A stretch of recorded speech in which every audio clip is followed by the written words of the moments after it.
podcast, and we are here today with a special episode. We have our big summer shootout. So, this is going to be an interesting episode, something we haven't really tried before, but I think you guys will enjoy it. We are going to bring back one of our older sections, and that is the shootout. So, what is the shootout, you might ask? Well, the shootout is essentially, like a shootout in ice hockey. There will be 3 shooters, and instead of actually having 3 shooters, we'll have 3 questions, which will be debated by opposing teams. Eddie, one of the puck buddies, and Cam, the not as gruntful, scary puck buddy. Yes. Well, anyways, we are going to hop into this with our 3 questions. So our first shooter / first question will be, will Corey Schneider turn his game around in the second half? Because as you know, guys, he has turned his game, I guess, completely down. I don't know if that's a thing, but turned down for what? I think he turned it off or unplugged himself. So I guess will he restarted himself but forgot to plug himself back in. Yeah. Will there be a reboot for Corey Schneider this season? We'll see. Who would like to start it off? I'll start it off this time. So, okay. Corey Schneider. So I'm going to run some stats by you, and I know that Corey Schneider has had a career bad year, and his stats for the first half of the season were abysmal. In 27 games, he had only 10 wins. He had a 2.90 goals against average and a .904 save percentage. Schneider has not put up a save percentage less than .921 in his past 6 seasons. His quality starts percentage is his quality starts for the last couple of seasons have been a .603 and a .690, and the average is a 52 or 53%. This season he has a .472. That is really bad. But since the start of the new year and the second half of the season, Schneider has played 10 games and has 4 wins, a 2.09 goals against average, and a .931 save percentage. That is much better than his first half. And it has boosted his overall stats as he now has a 2.71 goals against average and a .910 save percentage instead of a .904. So, breaking down the advanced stats for him, he's been okay at low danger save percentage with a .947. That's pretty good. He's been good at medium range, which is an .896. It's almost at a .900. And he's been great at high danger with a .935. And the toughest stat to bring up is the high danger, of course, because it's so tough to save in such a close range around the crease. But that's Schneider's strongest stat, believe it or not. Bringing up the low danger will be a factor of the team around him, stepping up in front of him, blocking shots, clearing players in front of the net, etc. New Jersey sits at the bottom of the Metro Division, and it's one of the toughest in the NHL. But given the metrics I provided, where the low danger save percentage is the easiest to bring up, the New Jersey just has to bring up their game, and the fact that Schneider has been playing better in the second half already, I think there is a strong chance that he will turn his Schneider around. So, like what you did there. All right. Well, I am going to disagree. What? We disagree. What? Okay, so let me just begin with looking at Corey Schneider's last couple of games. So Eddie did talk about that he has turned it around relatively recently since the beginning of the new year. 2 games to note. January 15th and January 17th against Vancouver and then Minnesota, respectively. He won both games, posting a .955 save percentage against Vancouver and then a .914 save percentage against Minnesota. That's awesome, right? I'm thinking, cool, he's going to pull himself out of this streak. Well, let's go to the next game against the LA Kings, January 24th. He played 1 period. He got pulled.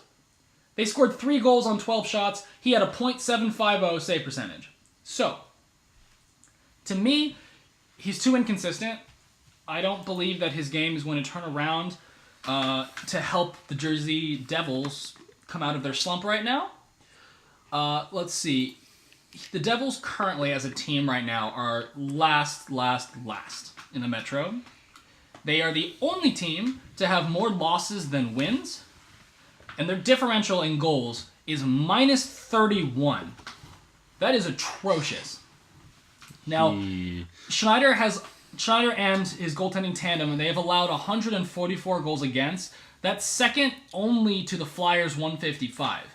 However, the Flyers have scored 140 goals, while the Devils have only scored 113. So if I look at the Devils lineup, I'm looking at Taylor Hall, Mike Camilleri on a good day, and maybe Ben Lovejoy as their top tier players. Everyone else, Palmieri. He's a pal.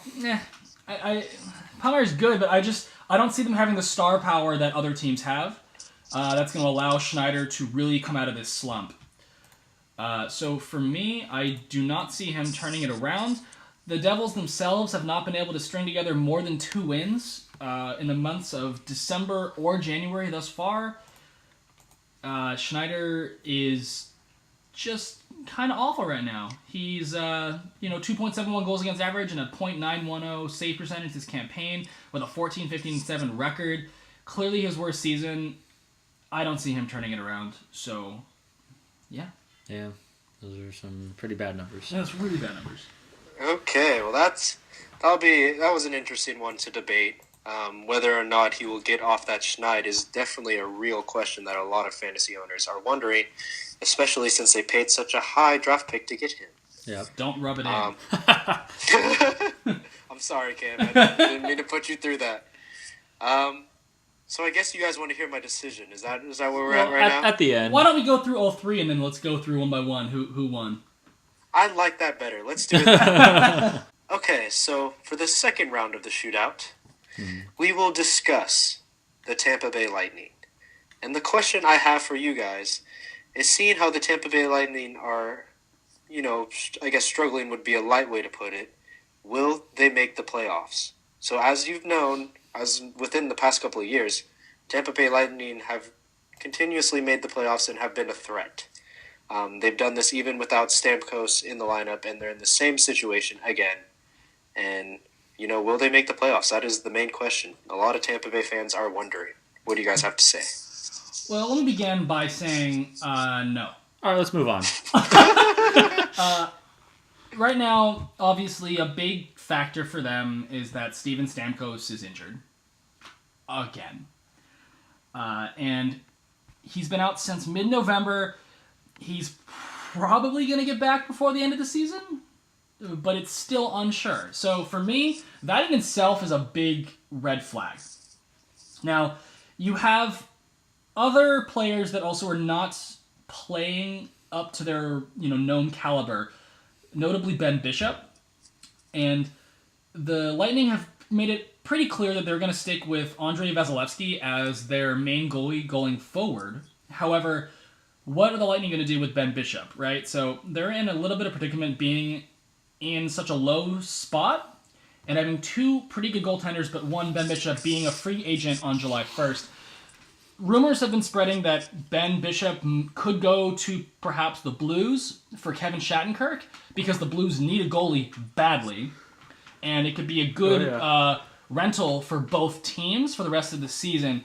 But I just don't know if the Blues would be willing to make that trade just for a eighth of a season or fifth of a season.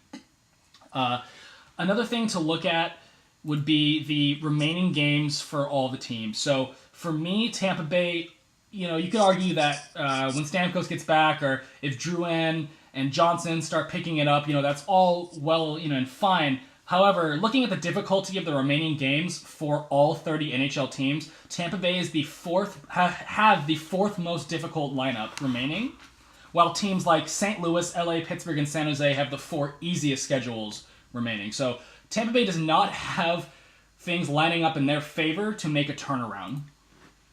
So for me, I don't see Tampa really making a big turnaround. If you look at their past games, December and January, once again, just like New Jersey Devils, they can't string together more than 2 wins together. And they're losing games to terrible teams, like to Carolina, 1-0. They are losing to the Leafs, 3-2. They lost to the Blues, 4-1. losing to Calgary 6-3. I mean, they got a lot of just bad scores, so I do not see the Lightning turning it around. I don't see Stamkos returning in time. I don't see them getting their goaltending thing figured out. Even if they get Shattenkirk, I don't know if he's going to be a good fit. They need blue line help. They're deep in forward, but at the same time, they don't have any goaltending, and they don't have the leader Stamkos. I don't see them making the playoffs.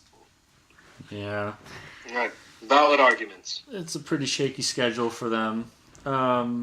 So the stance I'm taking is I think they will turn it around, and it's amazing what an all-star break can do for a team. Sometimes that little rest can be all the difference that they need just to turn the season around. But let me tell you why I think coming out of this break they'll be a little bit more amped up to get pushing towards the playoff position or getting some wins. So after going 3-5-2 in their last 10 games, thus dropping to 6th in the Atlantic, Tampa Bay has interesting stats right now. They're 23rd in goals for, 24th in PDO, 24th overall in save percentage, 17th in their goal differential, which is -10. And those are all really bad numbers, I know. And this has proven to be troublesome for the Lightning, as they have a .500 point percentage going 22-22-6 on the season, which is below the average of .563%. For a lot of teams, this may spell the end of the season and a hole that's too big to climb out of. But with the metrics provided, I would like to show you why that they will make a push for playoffs despite the abhorred play of the first half. The stats I'm about to tell you carry way more weight on a hockey club, and the big reason why I think Tampa Bay are not in as big of trouble as they may seem, they have great positional stats. They're 10th in Corsi for, which is really good. They have a positive shot differential sitting at 13th in the league. They're 10th in shots for and 3rd in power play. That is extremely important. Jonathan Drouin, Nikita Kucherov, Victor Hedman, Valtteri Filppula are all leading the way for the team, all putting up over 30 points on the season. Ben Bishop, although not putting up his usual numbers due to bad starts, injuries, and overall diminished team play, should be in for a better second half. I believe Tampa Bay will lean on their 2-time Vezina nominee for support, as they are only 8 points out of second place. It may seem like they're really in really bad position, but they're only 8 points out of second place in the division and 6 points out of a wild card spot. The other big news is that the progression of Steve Stamkos' injury has been positive. Steve Yzerman has been very optimistic, as they are looking for him to return in March, which would be really great. And he's also been increasing his workload very steadily and very nicely. If the Tampa Bay Lightning start winning games in the second half, they can carry that momentum till Stamkos' return, and I think they have a very good chance of pushing for playoffs, honestly. So with those numbers and the outlook of Ben Bishop's overall numbers and his veteran stance on the team and how he's always kind of put up good numbers and turned the team around, I think that they are looking good for the second half, hopefully. Okay. Well, those are two great points both of you made. The Tampa Bay Lightning sure have a tough schedule ahead of them, but as they've shown before, making the playoffs is always possible with a team even without Steven Stamkos. But who really knows what will happen? That is the decision that we will make and find out about in the near future. Mm-hmm. All right, guys. Are you ready to get into this final round of the shootout? All right. Final round. Final battle. All right. And this. So, as you can see, it's been a close one so far, but this one will surely take the cake. We are going to discuss the all-important MVP of the NHL, the Hart Trophy winner. We are going to decide between these three players, who do you think will win the NHL MVP? So, first of all, we have the NHL leading point getter, Connor McDavid, or you can take the number one goal scorer currently, Sidney Crosby, or the surprise and heavily favored for us Sharks fans, Brett Burns, the number one Norris Trophy leader at the moment, who's awesome. Has a good chance at the Hart Trophy. So between these three players, McDavid, Crosby, and Burns, Who is your guys' pick for the Hart Trophy? All right, so I'm going to go first on this last one, and it pains me a lot. It pains me a lot to say that I don't think Brent Burns really deserves it over McDavid. He deserves, I think he'll win the Norris, honestly, and he deserves the Hart, but I don't think he's going to win it. McDavid has just been beyond stellar in his first years as captain for the Oilers. The 20-year-old is only second behind Sidney Crosby in points per game, and that's Crosby we're talking about. So some stats I want to run by you that will just maybe make my point a little clearer. Between the three players, McDavid has the most points. He has 59. Crosby has 55. Burns has 51. Points per game, McDavid has 1.16, which is behind Crosby, which is at 1.31, and Burns is far behind at 1.02. And then multi-point games, I want to mention. McDavid's winning that category. 18 multi-point games. Crosby has 16. Burns has 14. Power play points. Crosby is winning with 17. McDavid's one behind at 16, and Burns is at 14. Plus minus, McDavid is killing it at 18. Crosby is at plus 15. Burns is at plus 14. Takeaways, this really blew my mind. McDavid has 44 takeaways. Crosby has 20. Burns has 33. Shots, Burns is going to take, of course. He has 194, but McDavid has 149, and Crosby is behind them all with 137. McDavid is leading or in the middle in all those categories between the three of them. With these stats alone, and the fact that McDavid easily makes everyone around him better and has been named the youngest captain in NHL history and has made the Edmonton Oilers organization into a playoff-bound team seemingly overnight, even after getting rid of the talented Taylor Hall, and they're doing better without him even, and the fact that he's leading the league in points, even though it's only at the halfway mark, and he reached his 100-point mark in only his 92nd game. There's really nothing more I can say about that. McDavid should win the Hart Trophy. He is the MVP of the league, and he's also won my heart. So there's that too. All right. And that's all that really matters. Right. All right, well, I am going to disagree and go for Burnsy, actually, over the Cross.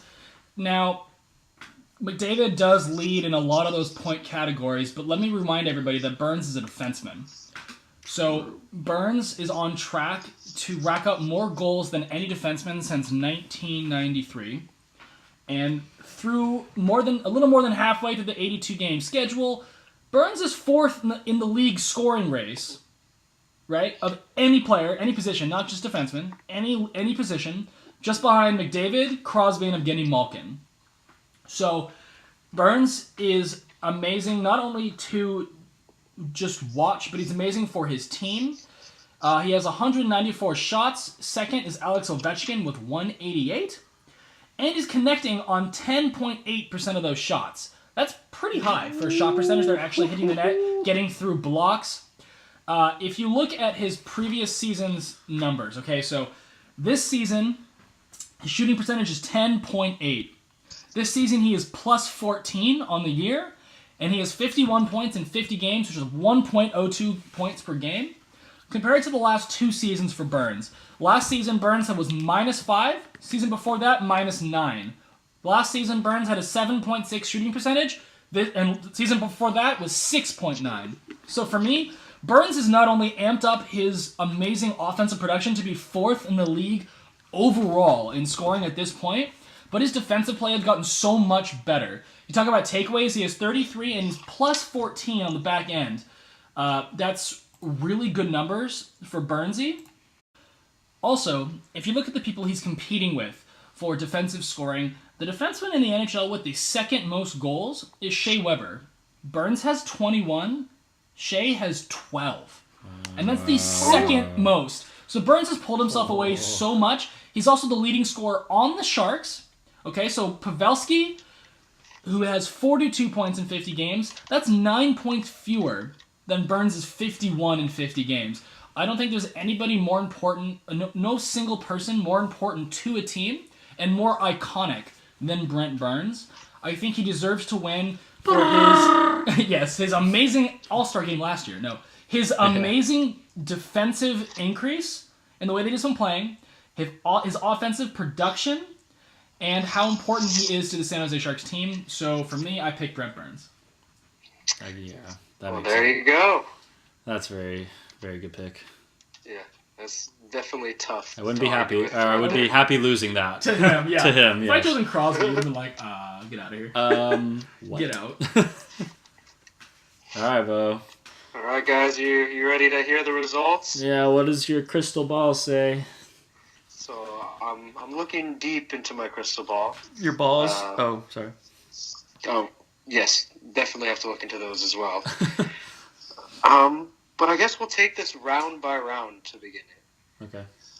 So first round, you both had your valid points. I definitely liked how Eddie was saying that, Schneider has the track record of having a really good save percentage, and he's performing better since the new year had started, and especially in high danger situations.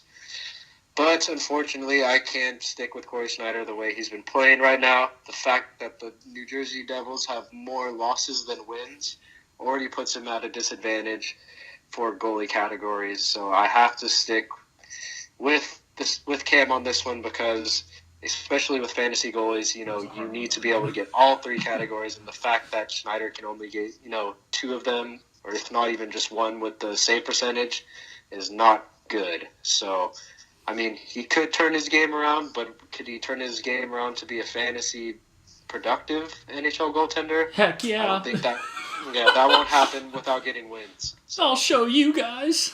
that's the only thing I have against him. Otherwise, I do like Schneider as an NHL goaltender. It's just it just sucks that he is on the New Jersey Devils and that they are the last team in their division. So that is, tough right there to compete with, especially from your standpoint, Eddie. Yeah, but if you asked me this question at the beginning of the season, I would have taken your side, but no way, not right now.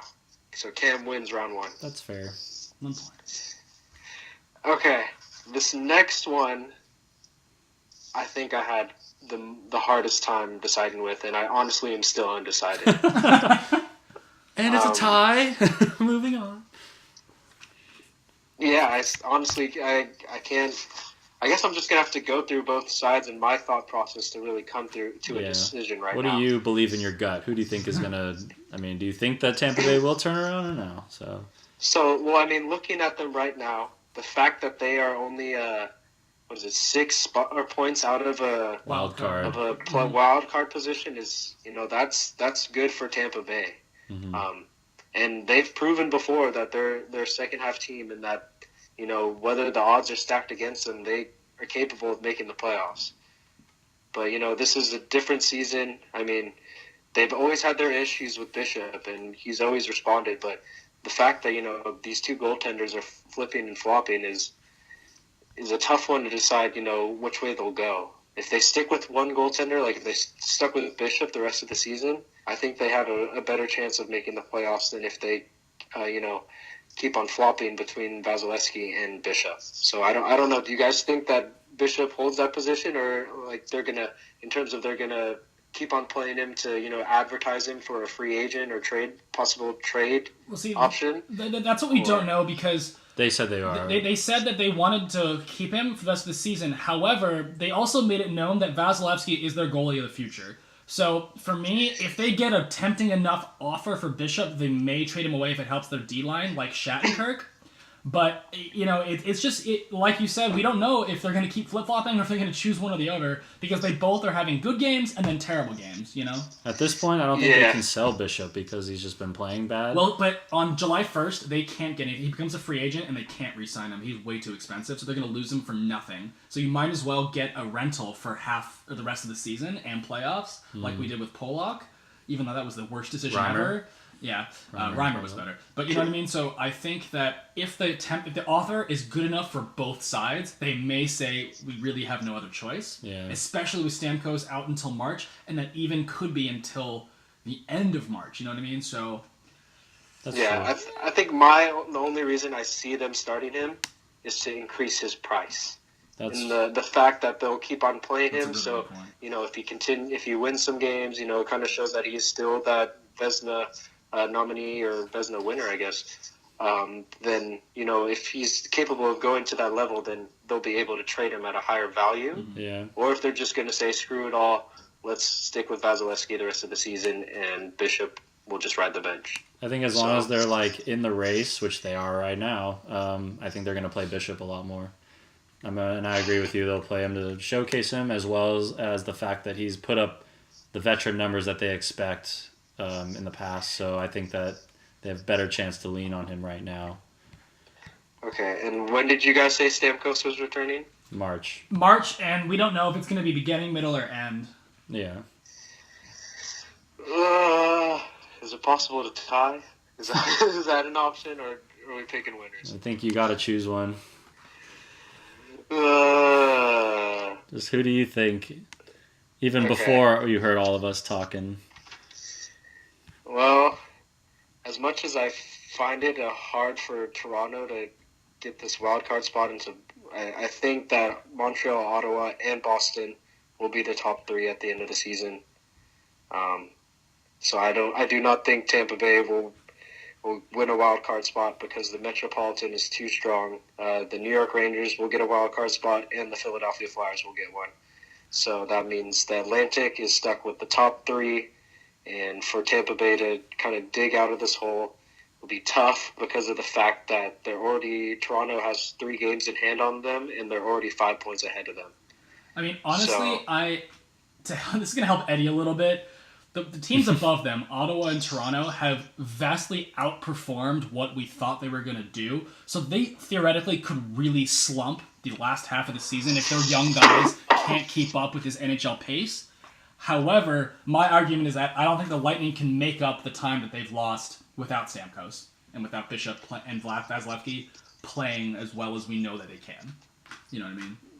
Yeah, the tiebreaker for me was really Stamkos' return. If he comes back towards middle, even the end of March, I do not think they'll make it. They are very pressed for time right now. They need to win in February. And can they do that? I don't think so. So I'm going to have to give this to Cam. All right. Well done. I feel like that was more of a Bo's opinion as well. So I don't know if I stole it from you or if it was just... No, that's a fair one. No, like I said, I preferred for that one to be a tie. Let's call it a tie then. We don't have to... Both of you guys have decide, valid arguments, but if I had to make this decision myself, I would say Tampa Bay will not make it. So I call it a tie then because that's his opinion. Yeah, I would take the loss on that. I wouldn't mind. No, I don't feel right taking that. All right, well, who wins the Hart Trophy then, Bo? Well, this is not even a competition. I'm going to choose a Sharks player. It's Brett Burns. Cleaned out. Listen to my shit. Just like, oh, Sharks, done. We didn't even have to discuss that. I was so worried. For me, it was like McDavid clearly is like more valuable as far as offense, but because Burns has actually been pretty decent defensively, that's the only reason he's been producing on the rate of an offenseman. Yeah, and he's been he's plus 14 for me. I'm like, on a team that hasn't scored very many goals all season, if you're plus 14, that means you're doing something right back in the back end. So yeah. I McDavid is just so good. Yeah. And Burns, we've built the team around. We've gotten pieces together to make the team better around him. Like Paul Martin really helps him out. You know, McDavid does everything himself, and everyone. The forwards know that when Burns has the puck, they go to the net. So he's getting more points because they're expecting that. McDavid is just himself and the creativity he brings to make others better, as opposed to everybody adapting to his play. He adapts to others' play. So I think he's the better player overall, no doubt. As much as it hurts, if there was no McDavid in this league, Burns would for sure win it for me. And as a Sharks fan, Burns wins it for me. I actually think I honestly believe McDavid should win it. When you said that he took the Oilers franchise brought them to a playoff spot seemingly overnight, I was like, oh shit, they might win it. They really did though. He really did. We need to bleep my swear out. I apologize, but yeah. He's really good. But anyway, it was a good round. I'll take the loss on that. Friendly handshake. Good job. Cam is the reigning champ for now. I honestly did not believe. Wait, didn't you win last time? Yep. So you're 1-0. You're 1-1, and you're 1-0. I'm 1-0 for now because I've only done it once. And Bo's 0-1. So Bo and I have to find out who's going to be the best one next time. I get to mediate next time. Nice. Yep, you'll be. What if we all go 1-1? Then it's like we got to start over. Oh darn. We got to keep it going. Keep the records going. I guess this is gonna have to be a regular thing, guys. All right, well, are we still recording? Yep. I hope you guys enjoyed this shootout. We are going to try to do that more. We're going to have an entire section dedicated just to the shootout with some topics. If you guys have any ideas of questions you'd like us to debate, or if you would possibly like to partake in one of these shootouts, hit us up on our comment section. Just leave us a message, and we'll get back to you as soon as we can. We are looking forward to all of your contributions, and yeah. Yeah, it's been a good one this week, boys. Let's get it going. Good luck in the fantasy lineups this week. Start your players, and we'll see you next week. For Start your line, eh? Yeah. Yoo-hoo!